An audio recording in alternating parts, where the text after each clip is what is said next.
बिस्मिल्लाहिर्रहमानिर्रहीम। अस्सलाम वालेकुम नाज़रीन, आप मेरा यूट्यूब चैनल देख रहे हैं। मैं मोहम्मद फैसल अजीज़। आज का जो हमारा वीलॉग है, ये आपने एक मकूला सुना होगा, खड़क सिंह के खड़कने से खड़कती हैं खिड़कियाँ और खिड़कियों के खड़कने से खड़कता है खड़क सिंह।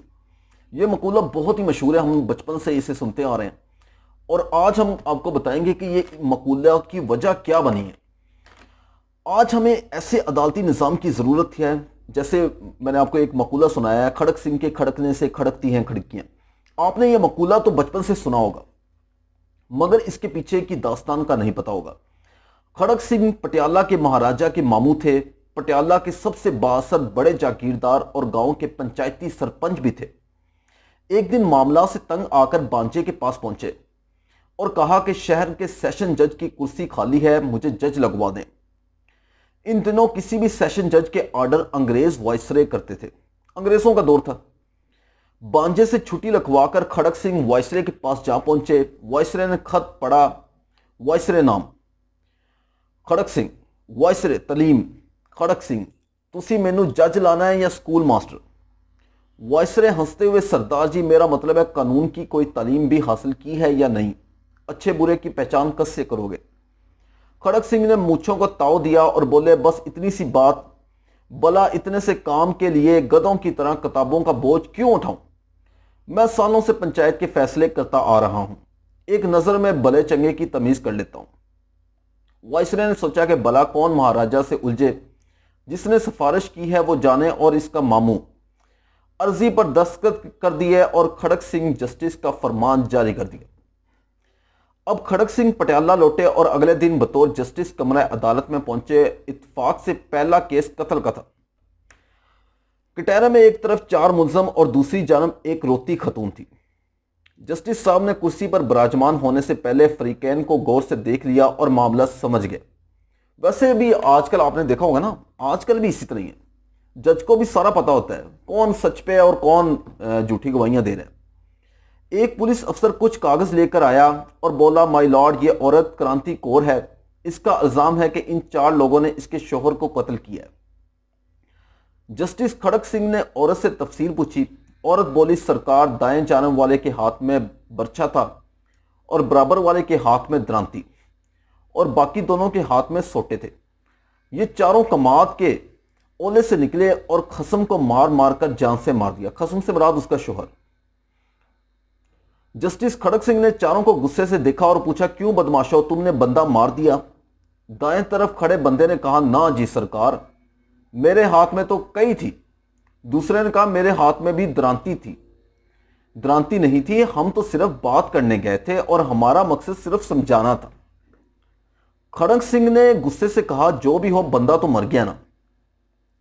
फिर कलम पकड़कर कुछ लिखने लगे तो अचानक एक काला कोट पहने शख्स खड़ा हुआ और बोला, माय लॉर्ड, देखिए ये केस बड़ा पेचीदा है। ये एक ज़मीन का फड्डा था और जिस ज़मीन पर हुआ वो ज़मीन भी मुल्ज़मान की है। भला मकतूल वहाँ क्यों गया? सही है जी, सही है, ठीक है। जस्टिस खड़क सिंह ने पुलिस अफसर से पूछा, ये काले कोट वाला कौन है? पंजाबी बंदा सी, पंचायती सी। उसने पूछा, ये बंदा कौन है? जनाब, ये इन चारों का वकील है, पुलिस वाले ने जवाब दिया। तो इन्हीं का बंदा हुआ ना जो इनकी तरफ से बात कर रहा है। फिर खड़क सिंह ने वकील सफाई को भी इन चारों के साथ खड़े होने का कहा। फिर एक सतरी फैसला लिखकर दस्तखत कर दिए। फैसले में लिखा था, इन चारों कातलों और इनके वकील को कल सुबह सादक फांसी पर लटका दिया जाए। पटियाला में हलचल मच गई। हर लोग खड़क सिंह के नाम से थर थर कांपने लगे कि खड़क सिंह मुजरमों के साथ इनके वकीलों को भी फांसी देता है। अचानक जराइम कई शरह सिफर हो गई। कोई वकील किसी मुजरम का केस ना पकड़ता। जब तक खड़क सिंह पटियाला जज रहे, रियासत में खूब अमन रहा। आस पड़ोस की रियासत से लोग अपने केस खड़क सिंह की अदालत में लाते और फौरी इंसाफ पाते।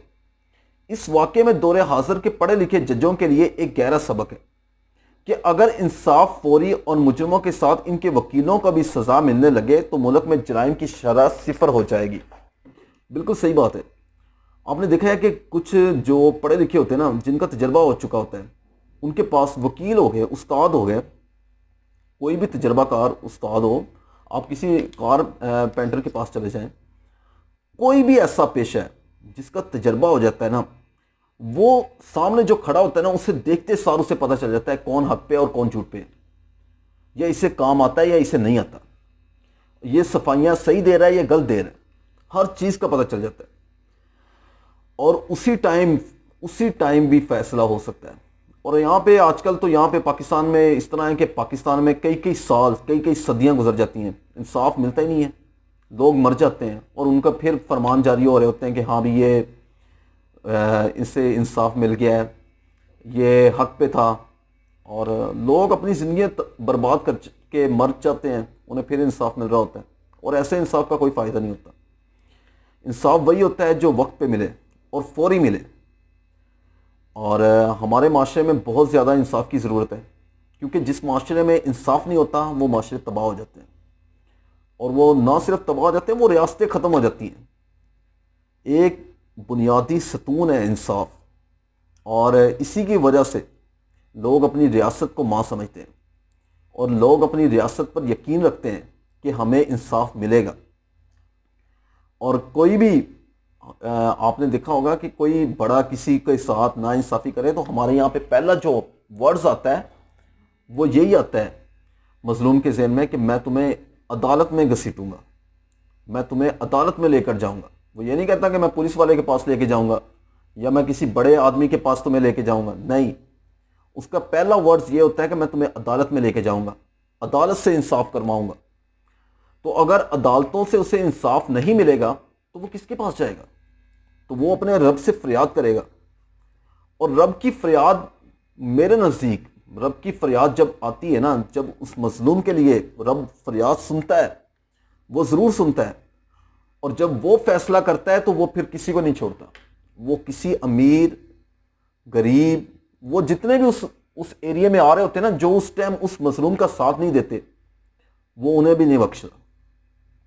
یہ ہمارے یہاں پہ زلزلے، سیلاب، بہت ساری اس طرح کی ایگزامپلیں آئے روز آئی ہوتی ہیں، اور یہ ہمیں سمجھانے کے لیے آتی ہیں کہ اپنا قبلہ مرشد سیدھا کر لیں، آپ بھی اپنا قبلہ سیدھا کر لیں۔ وہ ہر جو اس طرح کی آفت آتی ہے وہ یہی سمجھاتی ہے۔ آپ نے دیکھا ہوگا لاوے نکل رہے ہوتے ہیں پہاڑوں سے، اور جتنا ایریا ہوتا ہے ان میں وہ تباہی مچا دیتے ہیں، سونامی آ رہا ہے، زلزلے آ رہے ہیں، تیز آندھیاں چل رہی ہیں، تو یہ کیا چیزیں ہیں؟ یہ صرف رب کی فریاد مظلوم کے ساتھ جب آتی ہے تو اسی طرح انصاف کرتی ہے۔ اس کے رستے میں جتنے بھی لوگ ہوتے ہیں وہ کسی کو نہیں پھر چھوڑتی، کیونکہ وہ اس ٹائم جو مظلوم کے ساتھ نہیں کھڑا ہوتا تو وہ رب پھر وہ دیکھ رہا ہوتا ہے، سارا کچھ دیکھ رہا ہوتا ہے، اور وہ ایک ساتھ کئی کہ آپ نے یہ ایگزامپل، یہ ریسنٹلی ایگزامپل ہے، یہ ترکیہ میں جو زلزلہ آیا ہے، یہ ریسنٹلی ایگزامپل ہے، 40-50 ہزار لوگ ایٹ اے ٹائم ختم ہو گئے ہیں۔ اور اس ذات سے ہمیشہ ہمیں ڈرنا چاہیے۔ اس ذات وہی ذات ہے جو بڑی ذات ہے، اس سے بڑی کوئی ذات نہیں ہے۔ جتنا بھی بڑے سے بڑا عہدہ ہوگا وہ اس کے سامنے کچھ بھی نہیں ہے۔